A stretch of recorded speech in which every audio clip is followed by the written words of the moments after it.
Mickey Krishna గారు. బాబా అనే మాటకి అసలు ఆ తన్మయత్వమే వేరు. ఆ మాటే వేరు. ఆ చూపే వేరు. మనం నమ్మితే ఏదైనా ఇచ్చేస్తారు. ఎన్నైనా చేసేస్తారు. చాలా వీడియోస్ చేసున్నాం. అయితే చాలా మందికి ఒక డౌట్ ఉంటుంది. ఏమిటి అంటే మనం ఏం చేసినా ఇన్ని పూజలు చేశాము, ఇన్ని వ్రతాలు చేస్తున్నాము, పొద్దుగూకులు బాబాని స్మరిస్తూనే ఉన్నాం. ఏమిటి నాకేమి ఇవ్వట్లేదు. నేనెందుకు దగ్గర కాలేకపోతున్నాను అనే సందేహం ఉండేవాళ్ళుంటారు. దానికి మీరు ఏం సమాధానం చెప్తారు? ఎలా బాబాకి దగ్గర కావాలంటారు అంటే చెప్పండి? బాబా తత్వంలో ఒకరు చెప్పారండి. బాబా ఏమన్నారంటే హ్మ్. బాబా భక్తులు ఎవరి జీవితమైనా తీసుకోండి. హ్మ్. వాళ్ళ జీవితంలో జరిగే సంఘటనలు ఏవైనా కావచ్చు. హ్మ్.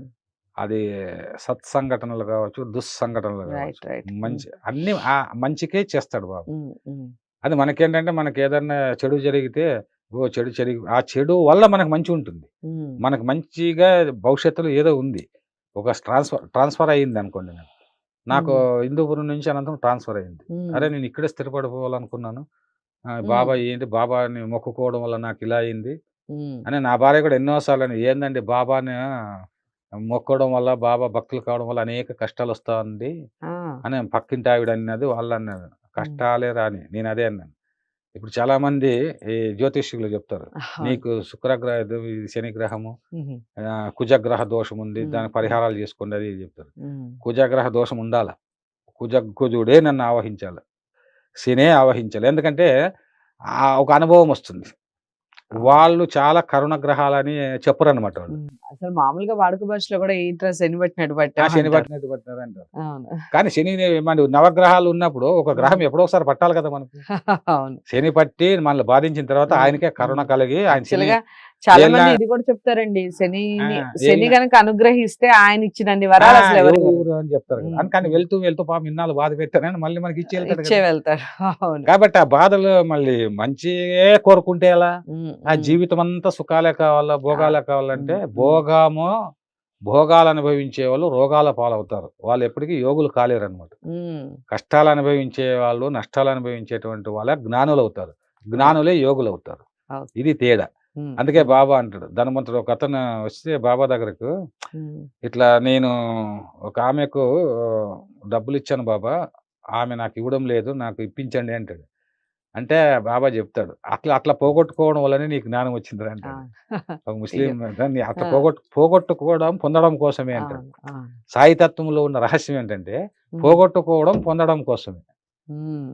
టెన్షన్స్ పడడం అనేటువంటిది సంతోషం కోసమే. హ్మ్. విపరీతమైన టెన్షన్ క్రియేట్ అయిందనుకోండి మీకు. హ్మ్. ఆ టెన్షన్ తర్వాత ఒక అద్భుతమైన ఒక గుడ్ న్యూస్ రిజల్ట్ ఇంటావు. ఉంటే గుడ్ న్యూస్ ఇంటావు. మనసు తేలిక పడుతుంది. మనసు తేలికపడుతుంది. హ్మ్. కాబట్టి సమస్యల వల్ల టెన్షన్స్ ఒస్తాయి. హ్మ్. హ్మ్. ఆశల వల్ల టెన్షన్స్ ఒస్తాయి. అవును. ఒక్కొక్కసారి దురాశల వల్ల గూడా టెన్షన్స్ ఒస్తాయి. హ్మ్. బాబాను ఇచ్చేదేదో మంచిది అనుకుంటే టెన్షన్ ఉండదు.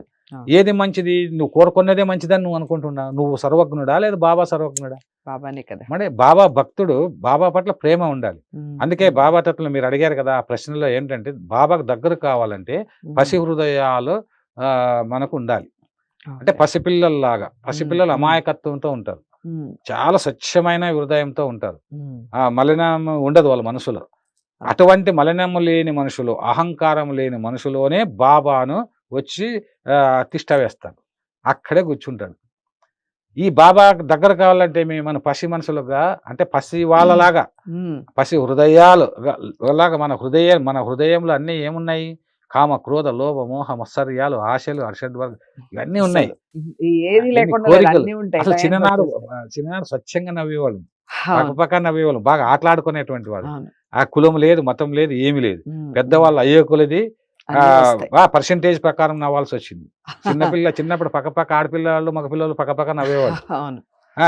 పెద్దవాళ్ళయిన తర్వాత ఆడపిల్ల నువ్వు నవ్వకూడదు అంటారు. హ్మ్. హ్మ్. మగ పిల్లోడు అహంకారంతో నవ్వడు. ఓకే. ఆడపిల్ల నవ్వాలనున్న ఆంక్షలతో నవ్వదు. ఓకే. అడగడగన ఆంక్షలు ఆడపిల్లకు వస్తది. పెద్దదయిన తర్వాత నవ్వాలనున్నా నవ్వలేకునేటువంటి పరిస్థితి. ఓకే. ఈ విషయం గమనించు. అట్లాగా పసి హృదయాలతోన బాబాను సేవిస్తే, హ్మ్. బాబాకు అత్యంత మనము సన్నిహితులవుతాం. హ్మ్. అందుకే ప్రహ్లాదుడు చూడండి, ధ్రువుడు చూడండి, మార్కండేయుడు చూడండి. హ్మ్. వీళ్ళు హ్మ్. పసి హృదయాలతో బాబాను పరిపూర్ణంగా నమ్మి, ఎందుగలడందు లేడని సందేహమవలదు చక్రి సర్వోపగతుండు ఎందెందు వీరికి చూసిన అందందేగలడు ధనవాగ్రని వింటే అని వాళ్ళ నాన్నతో అంటాడు. అతడు రాక్షసుడు కాబట్టి, హిరణ్యకశిపుడు రాక్షసుడు, వాడు అహంకారం ఉందని. అహంకారం ఉండక భరతి చోట ఉన్నాడంటే ఎలా? డింభక సర్వస్థలములంబోరొక నేత్రుడున్న మిగుల సంరంభంబున పలికేదవు ఈ స్తంభమున చూపగలవ చక్రిని గిక్రిని అంటే పర్వతం నుంచి పరమాణు వరకు సర్వమునందు ఉన్నారు, ఈ మహాస్తంభం నందు ఉన్నాడా తండ్రి అంటాడు. అంటే అతను ఎందుకు రా నువ్వు పదే హరి హరి హరి హరి హరి అని చెప్పేసి అంటున్నావంటే, మందార మకరంద మాధుర్యమున తేలు మధుపమ్ము ఓబునే మదనములకు నిర్మల మందాకిని వీచికలంతోగు రాయించెనునే తరంగినులకు. అలా సరే లలిత పల్లవ శాఖీ చొక్కు కోయిల జరిగిన కుటుంబాలకు ఇలా చెప్తూ, పూర్ణేందు చంద్రికా స్ఫురిత చకోరం బరుగుని సాంద్రని హారములకు. అసలు ఫీల్ అయిపోతాడు అనమాట. హరి అంటేనే ఫీల్ అయిపోతాడు. నేను సాయి అంటే ఒక తన్మయం ఆవహిస్తుందని. అలాగా ప్రహ్లాదుడు కూడా అంతే. అంటాడు పూర్ణేందు చంద్రిక, ఎంతగా కనిపిస్తాడో అసలు వెన్నెల. పూర్ణేందు చంద్రిక స్ఫురిత చకోరం బరుగునే సాంద్రని హారములకు అంబుజోదర దివ్య పాదారవింద చింతనామృత మత్త విశేష చిత్తం. చింతనామృత మత్తపాన విశేష చిత్తం ఏ రీతితరం చేరనేర్చు వినుత గుణశీల.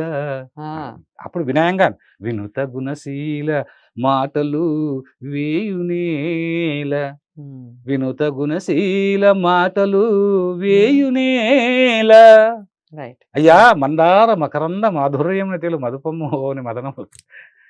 తుమ్మెద చెట్లు అయిపోతుంది మందార మకరందం గోలేటువంటి తుమ్మెద.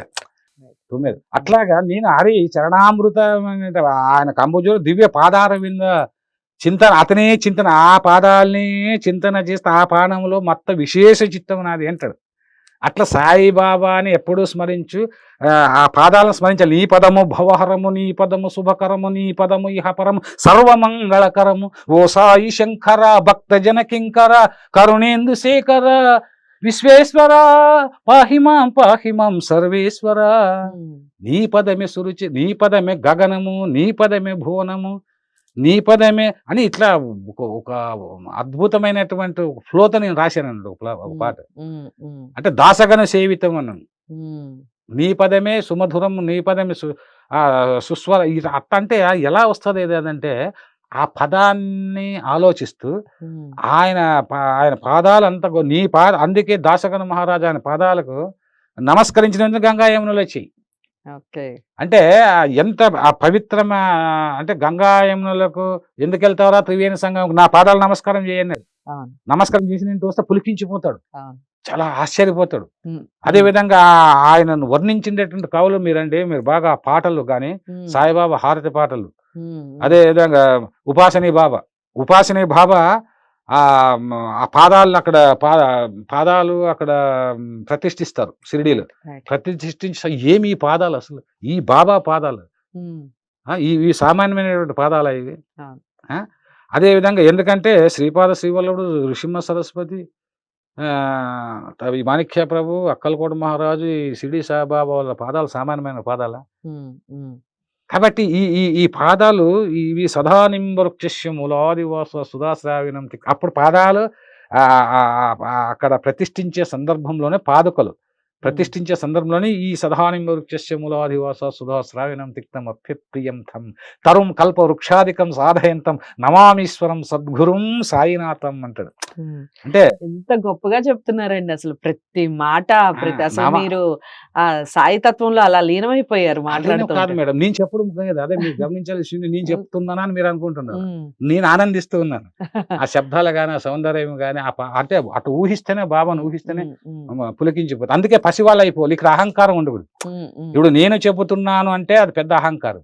నేను అన్ని చదువుకొని ఇన్ని గ్రంథాలు చదివిన అది చేసి పండితుడు జ్ఞానము వచ్చిందా ఇంక నువ్వు పశువు కన్నా హీనం అన్నమాట.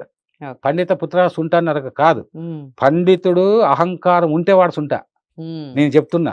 హ్మ్. ఎవరు గొప్పవాళ్ళు కాదండి. ఒక భగవంతుడు గొప్పోడు. ఒక సాయిబాబా గొప్పోడు. ఓకే. ఆయన ఇస్తేనే మనకు జ్ఞానం వస్తుంది. హ్మ్. ఆయన ఇస్తేనే ఆయన పుస్తకం ఇస్తేనే కదా! నేను హ్మ్. ఎక్కడో పల్లెటూరులో ఉన్నటువంటి వాడిని. ఒక మారుమూల గ్రామంలో ఉన్నట్టు నాకి వేదాలు గాని, ఉపనిషత్తులు గాని, ఇప్పుడు గాని, సైకాలజీ గాని, ఫిలాసఫీ గాని రైట్. 100 గ్రంథాలు రాసేటువంటి ఇవన్నీ ఎక్కడి నుండి వచ్చాయండి? అసలు సాధ్యమా? Is it possible? It is not కాదు. పాసిబుల్. హ్మ్. హ్మ్. కానీ ఇచ్చాడు అంటే ఆయన ఇచ్చాడు. గొప్ప ఏదో విషయం. అంటే నేను పూర్వజన్మలో ఏదో ఆ షిరిడీలోనో లేకపోతే సుకృతం. ఎక్కడో ఆయన సత్సంగం చేస్తున్నట్టు వినుకుంటూ హ్మ్. ఉన్నాను. హ్మ్. హ్మ్. నేను ఇప్పటికే అలా అనుకుంటున్నాను. అసలు అనంత కరుణామూర్తి అసలు ఆ బాబాను నా చిన్ని జీవితం చాలదయ్యని లీలలు తెలపడానికి, నాకున్న జ్ఞానము చాలదయ్యని మహిమలు వర్ణించడానికి, అండపిండ బ్రహ్మాండం నీవు, అవనిలోని పరమాణువు నేను, అంతట నిండిన గురుడవు నీవు, వర్ణించలేని అవధూతవు నీవు, నా చిన్ని జీవితం చాలదయ్యని లీలలు తెలపడానికి, చాలా. నాకున్న చాలా. జ్ఞానము చాలదయ్యని లీలలు వర్ణించడానికి. హ్మ్. ఈ టీవీల్లో గాని, ఛానల్స్‌లో గాని, సత్సంగాల్లో గాని ఎక్కడ కూడా ఆయన గురించి చెప్పలేము. ఏమంటే ఇది చెప్పుకోవాలి కాబట్టి కొన్నైనా భక్తులు పాపం ఎంతోమంది చూస్తుంటారు. నేను అహంకారులు ఆహ్, ధ ధనవంతుల కోసమో, లేదో మహాపండితుల కోసం చెప్పడం లేదు. హ్మ్. పాపం పేద భక్తులు ఎంతోమంది ఉంటారు. బాబాని నమ్మేవాళ్ళు. బాధల్లో ఎన్నో ఉన్నారు. ఏదో 4 మాటలు నేను చెబితే మీ ఛానల్ ద్వారా హ్మ్. వాళ్ళు విని అంటే నేను అనుభవించి నేను అసత్యం చెప్పనండి నోటితో. హ్మ్. ఎందుకంటే నేను చెప్పే ప్రతి అక్షరాక్షరం కూడా సాయి కరుణా కటాక్ష వీక్షణము నా జీవితంలో జరిగింది కాబట్టి, నాకు జరిగింది నాయన మీకు జరుగుతుంది. తప్పకుండా మీ జీవితాలు బాగుపడతాయి. నమ్మండి, నమ్మండి, నమ్మండి. ఓకే. బాబాని నమ్మండి. బాబాని నమ్మి చెడినవాడు ఈ భూమండలంలో ఒక్కడు కూడా లేదు రైట్. అని నేను ఈ ఈ సత్సంగాలు ఈ రూపంలో చెప్తున్నానండి. ఓకే. సో, బాబాకి సంబంధించి బిక్కి కృష్ణ గారిని అలా కదిలిస్తే చాలు అలా మాట్లాడేస్తూ ఉంటారు. మాట్లాడటం అంటే ఈ మాటలు, ఈ కార్యక్రమాలు, అసలు నేను చేసే ప్రతి పని బాబా నన్ను నడిపిస్తున్నారు అని బాగా నమ్మే వ్యక్తుల్లో బిక్కి కృష్ణ గారు ఒకరు. మనందరం కూడా నేను కూడా నమ్ముతాను. అలా చాలామంది నమ్మేవాళ్ళుంటారు. నమ్మకంతో ఏ పని చేసినా 100% సక్సెస్ అనేది వస్తుంది. మరి మీరెంతవరకు నమ్ముతున్నారు? మీరు ఈ వీడియోస్‌ని ఎంతమందికి షేర్ చేస్తున్నారు? ఈ విషయాలన్నీ మీ మీదే ఆధారపడి ఉన్నాయి. తప్పకుండా ఇలాంటి వీడియోస్‌ని లైక్ చేసి అందరికీ షేర్ చేయండి. ఛానల్‌ని సబ్స్క్రైబ్ చేసుకోండి. బాబాకి సంబంధించిన మీ జీవితంలో జరిగిన అద్భుతాలేవైనా ఉంటే తప్పకుండా కామెంట్ బాక్స్‌లో తెలియచేయండి. దానికి సంబంధించిన ప్రోగ్రామ్స్ కూడా చేసే ప్రయత్నం చేస్తాను. మరో మంచి కార్యక్రమంతో మళ్ళీ కలుద్దాం. నమస్తే.